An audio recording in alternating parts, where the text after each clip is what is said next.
ফেরাউনের স্ত্রী হযরতে আসিয়ার জীবনে পড়েছি, পৃথিবীতে যত কঠিন স্বামী আছে তার মতো এরকম ভয়ঙ্কর স্বামী কারো কপালে জোটেনি, জুটবেও না। এত বড় ভয়ঙ্কর ছিল লোকটা। নিজের স্ত্রীর হাতের ভেতরে প্রেক লাগিয়েছে, পায়ের ভেতরে শলাকা দিয়েছে, মাথার উপরে গরম তেল ঢেলে দিচ্ছে, মানুষজনকে দিয়ে কাপড় চোপড় সব খুলিয়ে উলঙ্গ করেছে। পৃথিবীর কোন স্বামী তার স্ত্রীর সাথে আচরণ করেছে আমি শুনি নাই, পড়িও নাই। অথচ মহিলার সাথে যখন এগুলো করা হচ্ছিল, জিবরাইল এসে জান্নাত সামনে ধরেছে। উনি তো বলতে পারতো ঠিক আছে আমি জান্নাতি চাই, বলেননি। আল্লাহকে ডাক দিয়ে বলেছিলেন রব্বি নাজ্জিনি, হে আল্লাহ তুমি আমাকে বাঁচাও, আমার এই স্বামী এবং স্বামী যাদেরকে দিয়ে আমার উপরে অত্যাচার করাচ্ছে তাদের কবল থেকে তুমি আমাকে বাঁচাও, কিন্তু তুমি রাগ করে আমার স্বামীর ওপরে গজব দিও না। নরসিংদের মা বোনেরা, কত বড় ভয়ঙ্কর অবস্থায় আছে আপনি একটু নিজেকে দাঁড় করান ওই জায়গায়। এত বড় কঠিন অবস্থায় থাকার পরেও শুধু নিজেকে বাঁচানোর আহ্বান জানিয়েছিলেন, মাবুদ তুমি আমাকে বাঁচাও, কিন্তু আমার স্বামীর ওপরে তুমি গজব দিও না। আর আপনি একটা সাবান কম হলে বরদোয়া দেন, আপনি মানুষ। খলিফাতুল মুসলিমিন হযরত ওমর রাদিয়াল্লাহু তাআলা আনহু তার সন্তানটাকে মাদ্রাসায় দিয়ে আসলেন আব্দুল্লাহ। ওখানে প্রধান বিচারপতি হযরতে আলীর সন্তান হোসাইনও পড়ে, বারবার কলম ফেলে দিচ্ছে, ডাক দিয়ে বলে আব্দুল্লাহ তুলে দাও, তুলে দাও, তুলে দাও। তিনবার বলার পর ওনার কাছে রাগ হয়ে বলে হোসাইন তুমি বারবার কলম ফেলে দাও, আমারে তুলতে বলো, আমি কি তোমার খাদেম চাকর নাকি?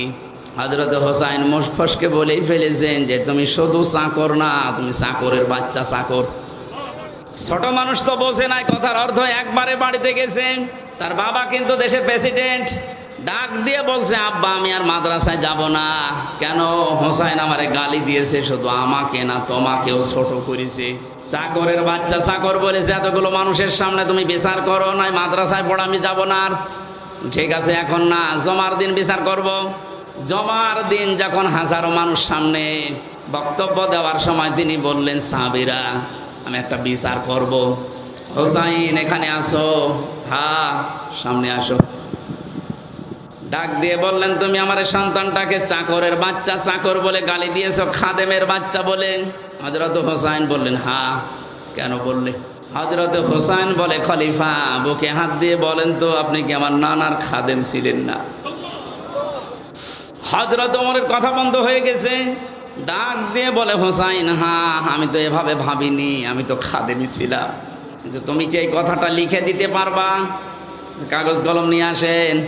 ছোট মানুষ তো, যেই কাগজ না খাজুরের পাতা নিয়ে এসেছে, উনি লিখে দিলেন ওমর আমার নানার খাদেম ছিল, আমি দেখেছি। ইতি হোসাইন ইবনে আলী, সই করে দিলাম। কাগজটা হাতে নিয়ে হযরত ওমর চুমা খেলেন। ডাক দিয়ে বলেন নবীর সাহাবীরা বিচার হয়ে গেছে। হযরত হোসাইন তো ছোট মানুষ, বলে আব্বা বিচারই শুরু করলে না, কি করে হয়ে গেল? হযরত ওমর বলে সন্তান আমার, যে বিচার করেছি এটা দুনিয়া না আখিরাতেও কাজে লাগবে। আমি যখন মারা যাব এই কাগজটা আমার কাফনের ভেতরে দিয়ে দিও। ময়দানে মাহশারে আল্লাহ যখন আমাকে তুলবে স্রেফ একা একা, জীবনে কিছুই যদি আল্লাহর ভালো না লাগে, ওনার কাছে যদি পছন্দ না হয়, এই কাগজটা তুলে দেখাবো মাবুদ তাকাও এদিকে, দেখো তোমার নবীর নাতি লিখে দিয়েছি আমি নবীর খাদেম ছিলাম। এই ওসিলা হলো আজকে তুমি আমার মাফ করে দাও। শুধু শুনেছি কিয়ামত, এটা বাস্তবতা এখন অনুধাবন করেননি। এটাতে কত বড় কঠিন বিষয়। বিশ্ব নবী নিজে প্রতিদিন 100 বার করে বলতেন আল্লাহ তুমি আর চাই করো, আমার হিসাবটা তুমি সহজ করে দিও। আকাশের তারকা দেখতে পান, নবীজি জানিয়েছেন কেউ যদি আকাশের তারকা গণনা করে একদিন হয়তো শেষ করে ফেলবে। কিন্তু হযরত ওমর 26 বছর বয়সে মুসলমান হয়ে কয়েক বছরে যত নেকির কাজের আঞ্জাম দিয়েছে, কিয়ামত পর্যন্ত কেউ যদি হযরত ওমরের নেকি গণনা করে কোনোদিন শেষ হবে না। এ দুনিয়াতে জান্নাতের গ্যারান্টি পেয়েছে জীবিত অবস্থায় 10 জন, তার ভেতরে হযরত ওমর 2 নম্বরে। জান্নাতের দরজাগুলো তাকে ডাকতে থাকবে। এত বড় জায়গায় তিনি আছেন, এত বড় পাওয়ারফুল মানুষ। অথচ কিয়ামতে আল্লাহর সামনে দাঁড়াবে কি নিয়ে, এই নিয়ে চিন্তায় আছে। আমরা কোথায় আছি? কোরআনে কারিম জানাচ্ছে, এদিকে তাকান, ভ্যান যাচ্ছে। যাতে ভ্যান দেখেননি, মাহফিলের পরে আমি 10 মিনিট সময় দেব, ভ্যান দেখে বাড়ি যাবেন। কি বলবো তো, আমি একটা গুরুত্বপূর্ণ বিষয় আপনাকে আমি আহ্বান জানাচ্ছি, আর আপনি ওইদিকে ভ্যান দেখতে তাকিয়ে আছেন। আমার তো মনে হয় এই রাস্তা দিয়ে যদি এখন পরিমণি হেঁটে যায়, যে সব দৌড় দেবে। কোরআন জানাচ্ছে সূরা মারিজ, ওয়ালা ইয়াসআলু হামিমুন হামিমাই ইউবাশশিরুনহুম ইয়াওয়াদ্দুল মুজরিমু লাউ ইয়াফতাদি মিন আযাবি ইয়াউমিযিম বিবানি। আল্লাহ পাক বলেন, ওই কিয়ামতে যখন আমি কঠিন জালজালা অবস্থা পয়দা করব, দৃশ্য দেখে সন্তান লজ্জাস্থান লাগবে না, পেট ফেটে বের হয়ে পড়ে যাবে। পাগলের মতো মানুষ ছোটাছুটি করতে থাকবে, বন্ধু বন্ধুর পরিচয় না দিয়ে পালাবে, অথচ একজন আর একজনের সাথে দেখা হবে তাও পরিচয় দেবে না। মানুষ নিজেকে বাঁচাতে এত ব্যতিব্যস্ত হয়ে পড়বে, শেষ পর্যন্ত নিজের আদরের সন্তানকে মুক্তিপণ হিসাবে দিতে চাইবে। বাংলার মুসলমানেরা, এটা যে বাস্তবতা কত কঠিন। আমি যখন জেলখানায় বসে বসে আয়াতগুলো পড়েছি, যে বিবানী সন্তানকে মানুষ নাকি মুক্তিপণ দিতে চাইবে, আমি নিজের সাথে মিলিয়ে দেখলাম না, এই আয়াতটা মিলছে না আমার সাথে। তখন আমার মেয়েটা 1 বছর বয়স ছিল, এখন ওর 4 বছর, ফারিহা জান্নাত। মাঝে মাঝে ওর কথা কল্পনায় নিয়ে এসে ভাবতাম, আল্লাহ ওর প্রতি তুমি আমার ভালোবাসা মহব্বত এত বেশি পয়দা করে দিয়েছো। আল্লাহ রসুলের পরে পৃথিবীতে এখনো পর্যন্ত আমার এই ছোট মেয়েটা আমার কাছে আদরের। অথচ আল্লাহ বলছে কিয়ামতে ফারিহাকেও, হামজা আমাকে বলবে, আল্লাহ দিয়ে দিলাম, আমাকে বাঁচাও, এটা বলবে। ওয়াসাহিবাতিহি ওয়া আখিহি ওয়া ফাসিলাতিহি আল্লাতী তুমি। আল্লাহ বলেন, শুধু তোর সন্তান না, তোর স্ত্রীকে, তোর ভাইকে, তোর জ্ঞাতি গোষ্ঠী, তোর দলের লোক, তোর বংশের লোক, যারা তোকে আশ্রয় দিত সামাজিকভাবে রাজনৈতিকভাবে, তাদেরকেও বলবি আল্লাহ দিয়ে দিলাম, তুমি আমার কিছু বলবা না। আমান ফিল আরদি জামিআ, এমনকি দুনিয়ায় যত সম্পদের মালিক ছিল সব দিতে রাজি হয়ে যাবে। এটা আমি কালকে কোর্টে বুঝেছিলাম যে আমান ফিল আরদি জামিআ। কালকে হাজি সেলিম হাউ মাউ করে কাঁদছিল, যে কত সম্পদের মালিক আপনার ব্রেনে ধরবে না। অথচ হাউ মাউ করে কাল আসামির ওই কাঠগড়ায় দাঁড়িয়ে কি কান্না, ওর মনে কথা তো বলতে পারে না। আমার মনে হচ্ছে যদি কথা বলতে পারতো সঠিকভাবে, বলতো বিচারপতি যা লাগে আমার সম্পদের সব নিয়ে যান, আমার এই অপমান থেকে বাঁচান। আল্লাহ ওইটা তুলে ধরেছেন, অমাং ফিল আরদি জামিআ। ও দুনিয়ার যত স্থাবর অস্থাবর সম্পদের মালিক ছিল বলবে আল্লাহ সব দিয়ে দিলাম, ফাম্মায়ুজি, এরপর আমাকে বাঁচান। আল্লাহ সাফ জবাব দিচ্ছেন আয়াতের পরে, কাল্লা ইন্নাহা লাযা, কখনোই না, একটাও নেওয়া হবে না, তোরে আমি লাজাই দেব। কোথায় লাজাই দেব তোরে? লাজা কি? জাহান্নামের যে 7টা দরজার নাম আছে, হোতামা, হাবিয়া, সাকার, সাগীর, জাহিম, জাহান্নাম আর লাজা, একটা দরজার নাম। এ ভুলটা নিরসন করা দরকার, অনেকে জানেন না। জাহান্নাম কয়টা বলেন তো? একটা। জান্নাত একটা, কিন্তু এদের স্তর আলাদা। জাহান্নামের স্তর দরজা 7টা, আর জান্নাতের স্তর আমি কোরআনে পেয়েছি 100টার উপরে। প্রশ্ন আসতে পারে সেই 1 থেকে পড়ছি যে জান্নাত 8টা, জাহান্নাম 7টা। না, কোরআনে কারীম জানিয়েছে লাহা সাবাতু আবওয়াব লিকুল্লি বাবিম মিনহুম জুজউম মাকসুম। সূরা হিজরের 44 নম্বর আয়াত, 14 নম্বর পারার 3 নম্বর পৃষ্ঠার 7 নম্বর লাইনে আছে। আল্লাহ পাক বলেন জাহান্নামের দরজা 7টা। জাহান্নামের দরজা কয়টা বলেন? বলেন। লিকুল্লি বাবিম মিনহুম জুজউম মাকসুম। পৃথিবীতে যে যে ধরনের অপরাধ করেছে তাকে আল্লাহ ওই দরজা দিয়ে প্রবেশ করাবে। আদালত তো আমি দেখলাম কালকে একটা, কিন্তু যেই ধরনের আসামি তাকে ওই আদালতে নিয়ে বিচার করা হয়। স্কুল আমরা দেখি, একটা স্কুল 10টা ক্লাসরুম 1 থেকে 10 পর্যন্ত পড়ানো হয়। যেই ক্লাসে পড়ে ওই দরজা তার জন্য নির্ধারিত আছে না নেই? ক্লাস 3-তে পড়ে ও 7-এ যে ক্লাস করতে পারবে? দুনিয়াতে আপনি যেই ধরনের অপরাধ করবেন, আল্লাহ কিয়ামতে ওই ধরনের দরজা দিয়ে জাহান্নামে আপনাকে প্রবেশ করাবে। এখানে যেটার নাম আছে এটা 3 নাম্বার, এর নাম লাজা। নাম কি বলেন? এই লাজায় আল্লাহ দেবের কাদের? এখানে 3টা গুণের নাম আছে, একটু মিলান তো নিজেদের সাথে। আমাদের ভেতরে যদি এই গুণগুলো থাকে, আমরা কিন্তু অলরেডি জাহান্নামে লাজা যে দরজা এর উপযুক্ত হয়ে আছি।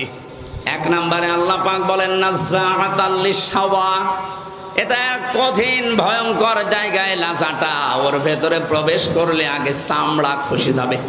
শুনতে যত সহজ মনে হইল, বাস্তবতা কি অত সহজ?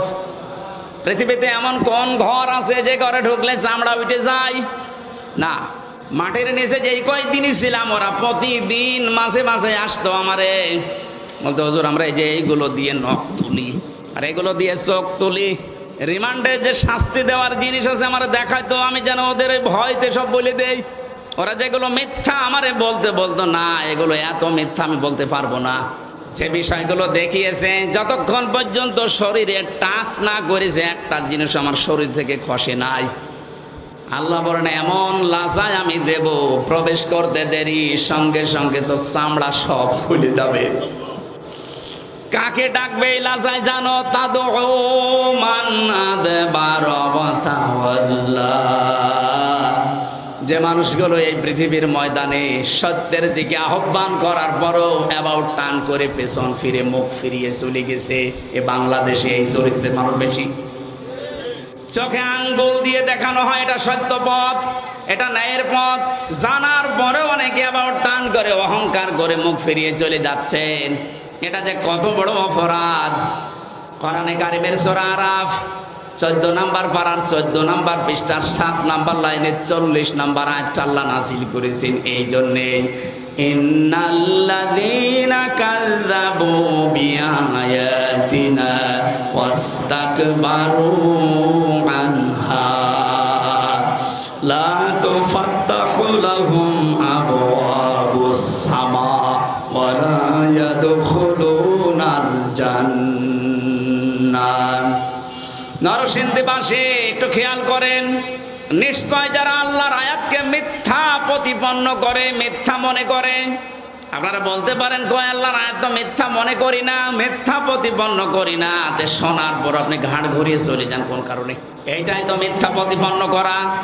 আস্তাকবারু আনহা, আল্লাহর আয়াত শোনার পরে অহংকার করে মুখ ফিরিয়ে চলে যাওয়ার সময় আবার টিটকারি মারতে মারতে যায়। এদেশে নেই? কথা বলে না কেন? আছে। আপনি এখনই 4 দোকানে যান, দেখেন কি গীবত হচ্ছে ওখানে। আল্লাহ পাক বলেন আস্তাকবারু আনহা, শুধু চলে গেলে তো হয় না, অহংকার করে যাওয়ার সময় মুখ ফিরিয়ে চলে যাচ্ছে। ওয়ালা ইয়াদখুলুনাল জান্নাহ, এই মানুষগুলোর জন্য আমি আল্লাহ জান্নাত বরাদ্দ করি নাই।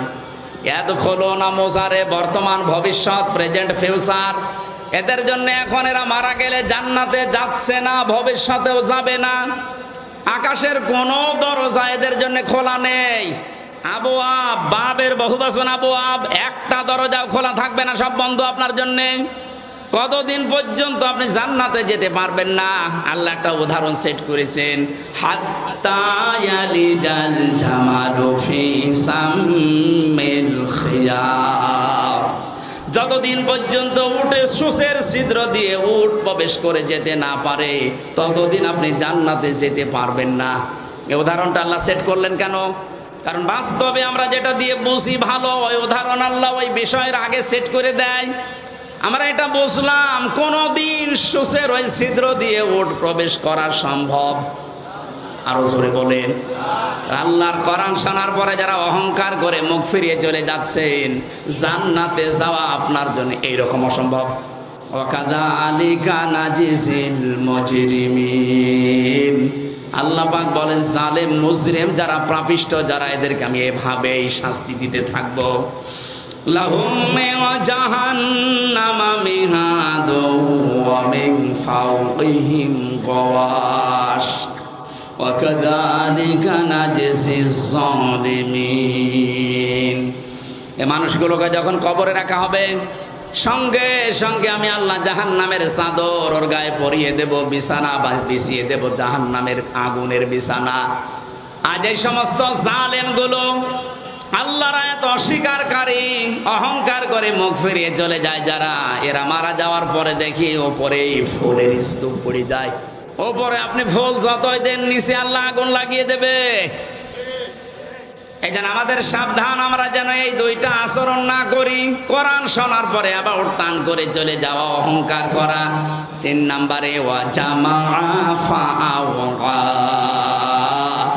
আল্লাহ পাক বলেন, দুনিয়ায় যারা মাল সম্পদ জমা করত আর সংরক্ষিত করার জন্য যারা চেষ্টা চালাতো, জালেমরা যা করেছিল হাত ছাড়া হয়ে যাবে কোনোদিন ভাবে নাই। কথা বলেন না কেন?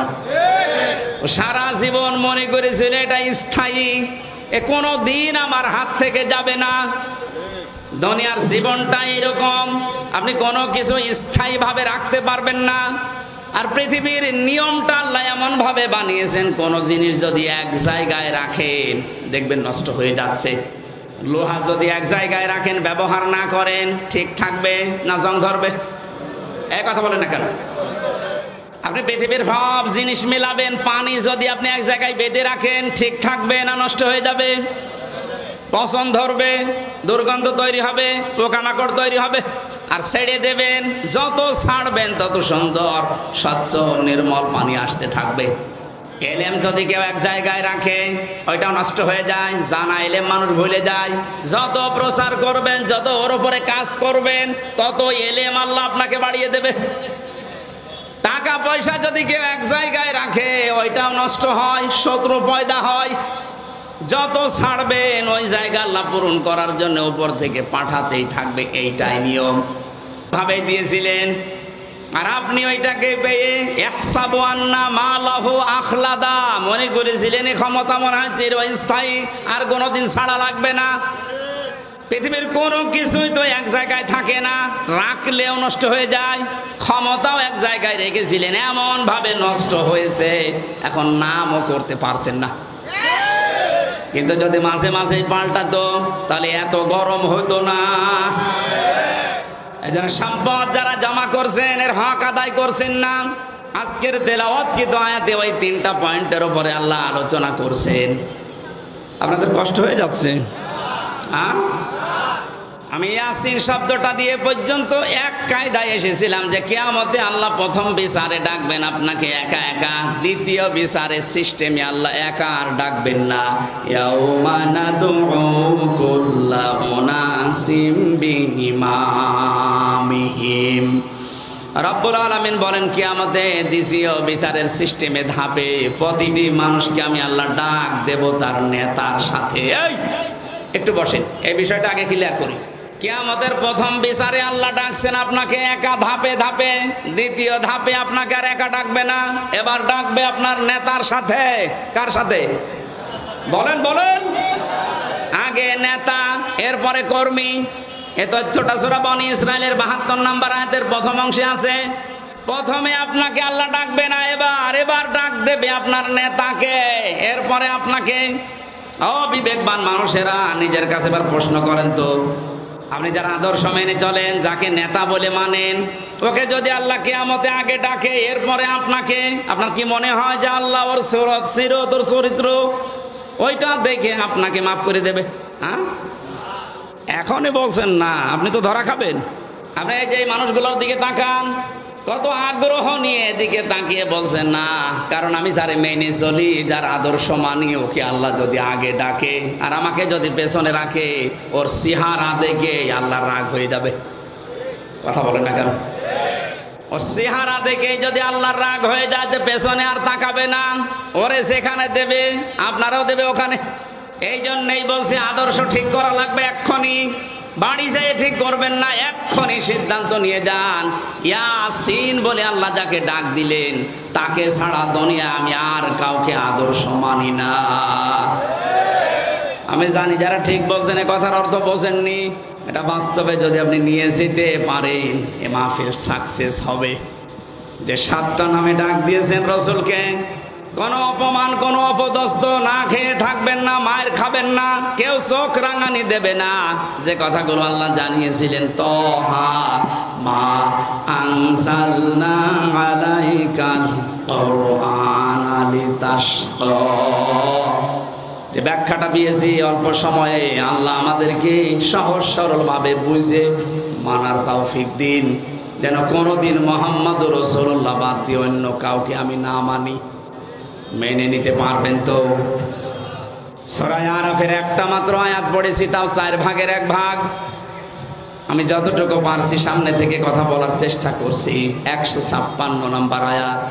হযরতে মুসা আলাইহিস সালামের জামানায় তিনি আল্লাহর কাছে দেখা করতে গিয়েছিলেন তার এলাকার 40 জন নকিব নিয়ে, প্রতিনিধি নিয়ে। ওখানে ঘুরে আসার পরে বিশাল ঘটনা তাফসিরে আছে। আমি শিক্ষার জন্য 3টা বিষয় বেছে নিয়েছি। আল্লাহ রাব্বুল আলামিনকে তিনি বললেন, অকতুব লানা ফি হাদিহিদ দুনিয়া হাসানা ওয়া ফিল আখিরাতি ইন্না হুদনা ইলাইক। হে আল্লাহ, তুমি আমাদের জন্য দুনিয়ার হাসানা লিখে দাও, আখিরাতের হাসানা লিখে দাও। হাসানা না হাসিনা? হাসিনা মানে সুন্দরী আর হাসানা মানে কল্যাণ। একজন দেখলেন দোয়া করছে, রব্বানা আতিনা ফিদ দুনিয়া হাসিনা।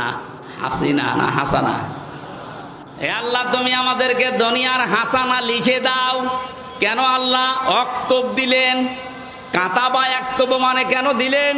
কাতাবা ছাড়াও তো অনেক শব্দ আছে, ফারজন আছে, ফারজন না দিয়ে কাতাবা দিলেন। আমি যদি এই জমিটা আজকের মুরব্বীকে বলি এটা আমার জমি, 2 বিঘা জমি আপনাকে দিয়ে দিলাম, জান, এ মুখের কথার কোনো দাম আছে? কথা বলেন না কেন? এটা যদি 6 স্বাক্ষর করে দলিল বানিয়ে একেবারে লিপিবদ্ধ করে বললাম যে এই নেন, ওটা দাম নেই। আল্লাহ এমন শব্দ দিয়েছেন, খুব গুরুত্বপূর্ণ একটা শব্দ।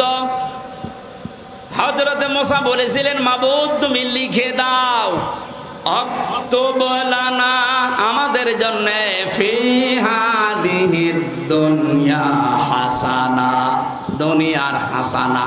এখন দুনিয়ার হাসানা কি?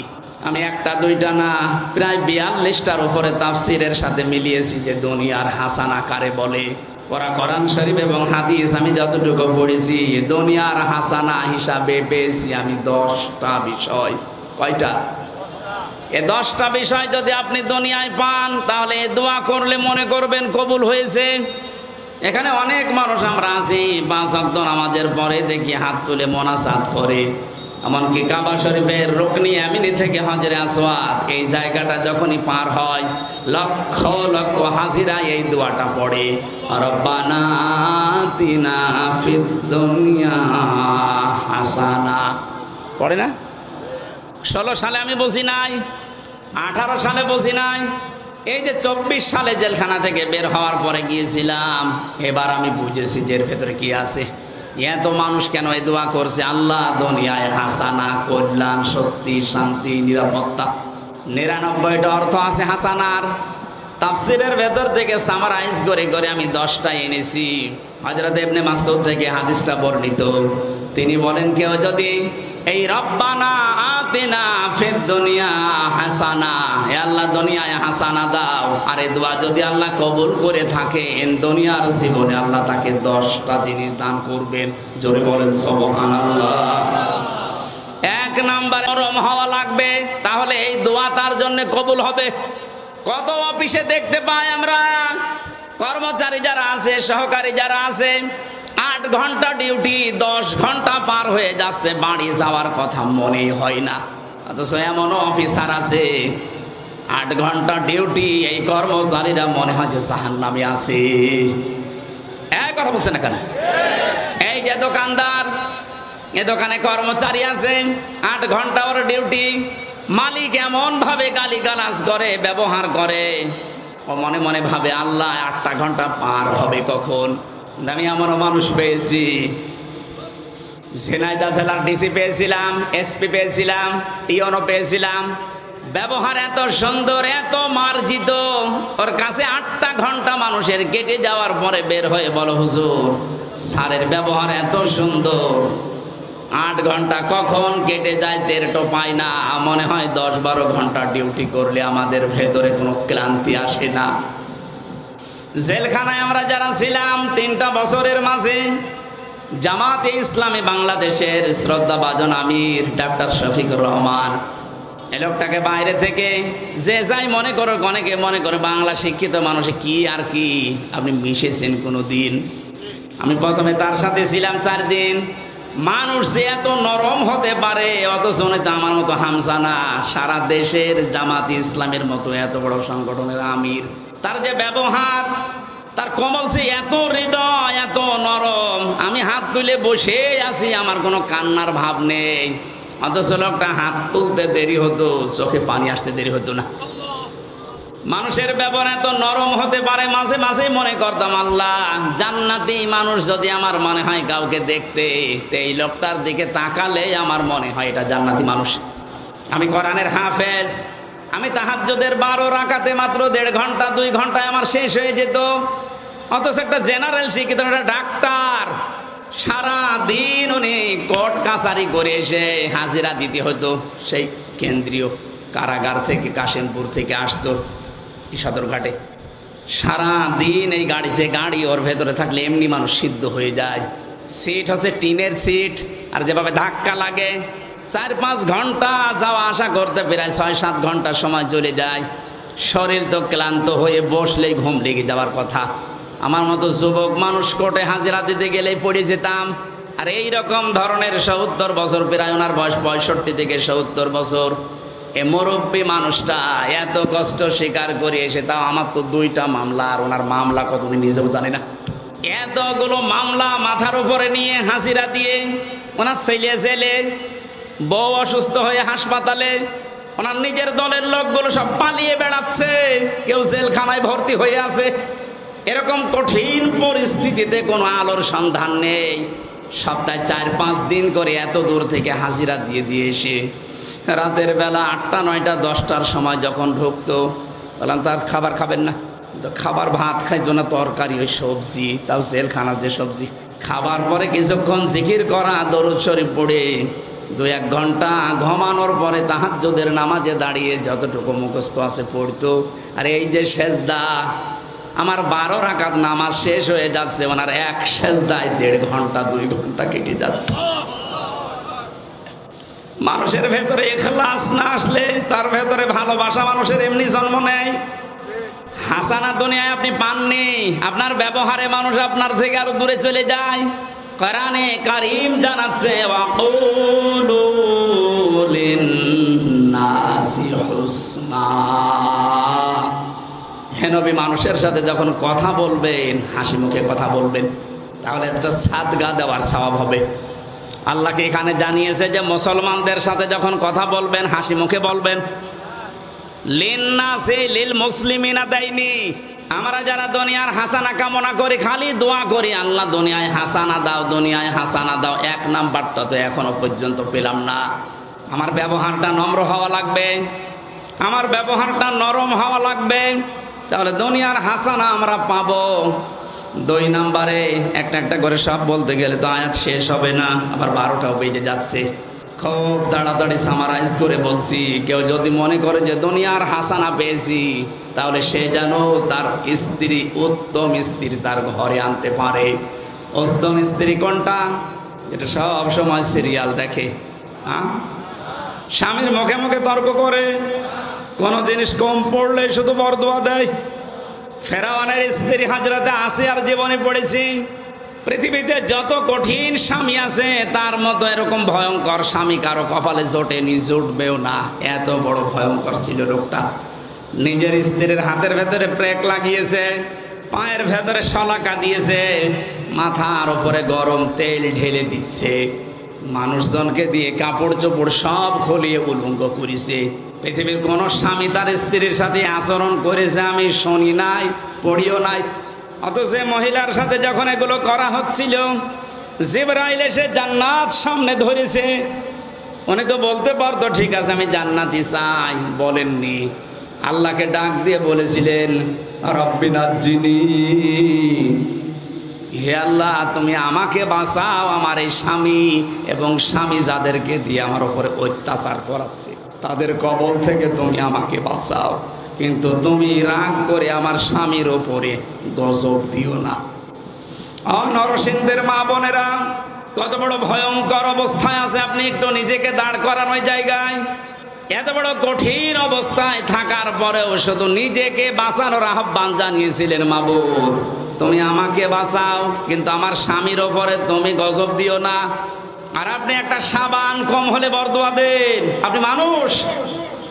একটা হাদিস মনে পড়ছে, মেয়েদের জন্য বলছি, আল্লাহর নবী জানিয়েছেন 6 প্রকার মানুষকে আল্লাহ বিনা হিসাবে বিনা বিচারে জাহান্নামে দিয়ে দেবে। আমি একটা বলেছি এর ভেতরে, এ পৃথিবীতে যাদের আদর্শ বিশ্ব নবী ছিল না। 2 নম্বরে যেই মহিলাগুলো নিজের স্বামীর সাথে সংসার করতে রাজি না, ওনারা খালি বারবার সংসার ভাঙতে চায়, তালাক নিতে চায়, একটু কোনো জিনিস কম পড়লে শুধু খোঁটা দেয়। 3 নম্বরে যেই মহিলাগুলো এই পৃথিবীতে জেনে হোক না জেনে হোক কিছু কিছু হলেই খালি আন্দাজে মানুষের উপর অপবাদ দেয়, এটা বাংলাদেশে এখন বেশি। 4 নম্বরে যারা অভিশাপ দেয়, এটাও মেয়েদের ভেতরে বেশি। এক কথা বলছে না কেন?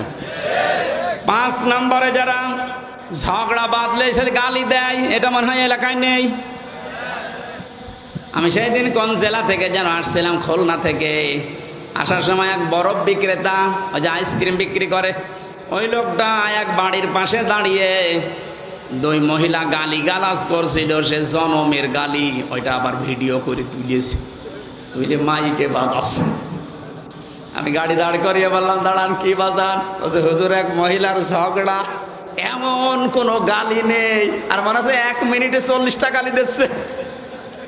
মেয়েরা যারা এসেছেন যত রাগ হোক গালি নিয়ে আসবেন না মুখে, কারণ মুনাফিক যারা তাদের 4টা চরিত্র, কথা বললে মিথ্যা বলে, ওয়াদা করলে খেলাফ করে, আমানত রাখলে খেয়ে ফেলে, আর ঝগড়া হলেই গালি দেয়। এলাকায় গালি দেন কার? হাত তোলেন তো। এই ওয়াজ মনে হয় এই এলাকায় করা ঠিক না, কারণ এই এলাকায় গালি নেই। এরপরে যাদের হৃদয় কঠিন হয়ে যায়, ওই যে নরম হৃদয়ের মালিক তো হাসানা পায়, আর যারা হৃদয় আবু সেহেলের মতো কঠিন হয়ে যায়, আমার মাঝে মাঝে এই পয়েন্টটা নিয়ে মনে হয় আল্লাহ যারা আয়না ঘর বানিয়েছে দুনিয়ায়, তাদের হৃদয় তুমি কি দিয়ে বানিয়েছো? একটা লোককে আপনি 1-2 ঘন্টা 5 ঘন্টায় 1 দিন 2 দিন রেখেও তো ছেড়ে দিতে পারতেন। 8 বছর 10 বছর রেখে দিয়েছে, দুনিয়ার মানুষ জানেও না যে বেঁচে আছে, মরে গেছে। তাও যদি ওখানে জামাই আদরে রাখতো তাও তো হইতো। আমার সাথে যে আলেম ছিল মুফতি ফখরুল ইসলাম, ও ভাই আমারে বলছিল যে আমারে র্যাবে মাটির নিচে নিয়ে এই পায়ের ভেতর দিয়ে হাত দিয়ে ওই যে বড় বড় শিক আছে, ওই শিক ধরিয়ে তালা লাগিয়ে দিয়েছে। শোয়া কি জিনিস আমি কোনোদিন বুঝি নাই। মাঝে মাঝে ভাবতাম আল্লাহ আমাকে যত শাস্তি দেয় দিক, যদি একটু শুইতে দিত। বাস্তবতা কোথায় গিয়ে ঠেকেছে দেখেন। এমনিতেই যদি বসিয়ে রাখে ওই কবরের মতো জায়গায়, তাই তো পাগল হয়ে যাওয়ার কথা। এরপরে খাবারের যে সিস্টেম, যে খাবারে দিত মনে তো কেউ খেয়ে মনে হয় দিচ্ছে মাকানো খাবার। একটা বাটির ভেতরে 4-5 রকমের তরকারি দিয়ে ডাল দিয়ে এটা খাওয়া যায়। আর এইভাবে পায়ের ভেতর দিয়ে হাত দিয়ে যদি আপনি এখানে দরজার সাথে যে গ্লাভ আছে এইটা ধরে যদি আপনাকে এই হ্যান্ডকাপ লাগিয়ে বলে বসে থাকেন, টয়লেটে যাবেন সর্বোচ্চ 1.5 মিনিট সময় পাবেন। এভাবে যদি আপনি 5 দিন 7 দিন 10 দিন কষ্ট দিয়েও বলতেন যা সংশোধন হয়ে যাবে, ছেড়ে দিলাম, একটা মানুষকে আপনি 8 বছর 10 বছর রাখলেন, আপনার মনের ভেতরে কোনো কিছু আসে নাই, আপনি আর মানুষ নেই, আপনি জানোয়ারের চাইতেও খারাপ হয়ে গেছে। আল্লাহ যদি সব বিষয় আপনাকে মাফ করে দেয়, আয়না ঘরের কারণে আপনার বিচার হবে। যারা এর সাথে জড়িত প্রত্যেকের বিচার এই মুহূর্তে এক্ষুনি করা দরকার। আর কিয়ামত পর্যন্ত আয়না ঘর যারা বিয়ে করি আমরা তারাও চাই না, এই জন্য দুনিয়ার হাসানাও নেই।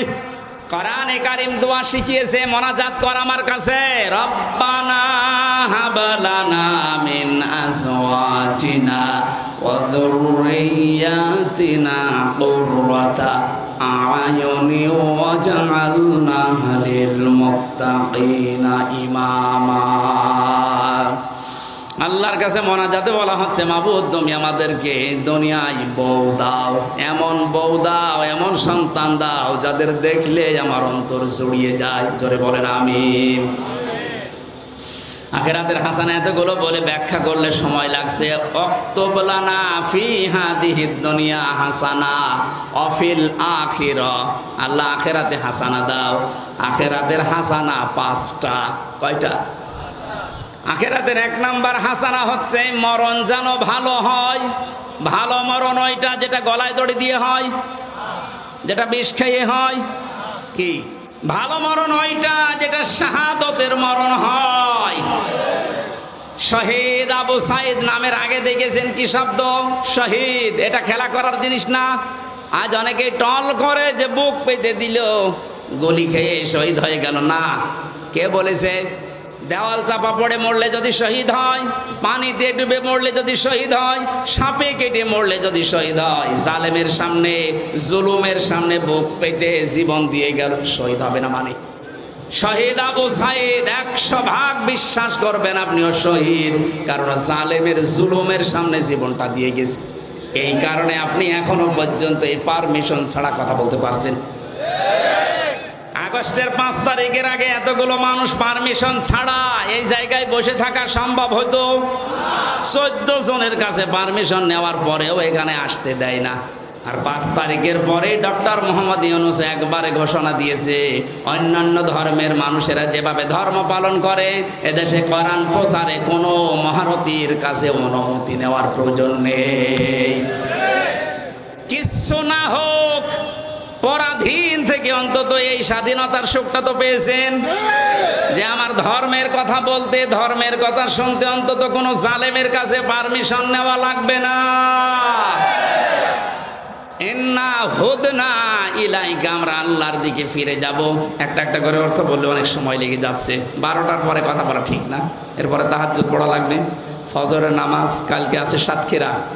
আমি আজকের মতো আয়াত শেষ না করে, শেষ হচ্ছে না, শেষ হতে অনেক সময় লাগবে, আমি শেষ করে দিচ্ছি। আপনারা আগে আগে তুলবেন। এলাকায় কোনো জায়গায় নিয়ে আসলে এসার পরে তুলে দেবে, রাত 10টা 10:30টায় যেন শেষ হয়ে যায়।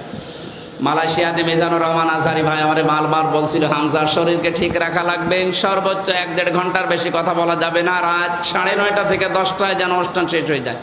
আল্লামা সাইদি সাহেবের মতো আমরা এই সিস্টেমটা চালু করতে চাই, আপনারা সাহায্য করবেন। আগামীতে নিয়ে আসলে এসার পরে সর্বোচ্চ তুলে দেবেন, অত বক্তা রাখার দরকার নেই।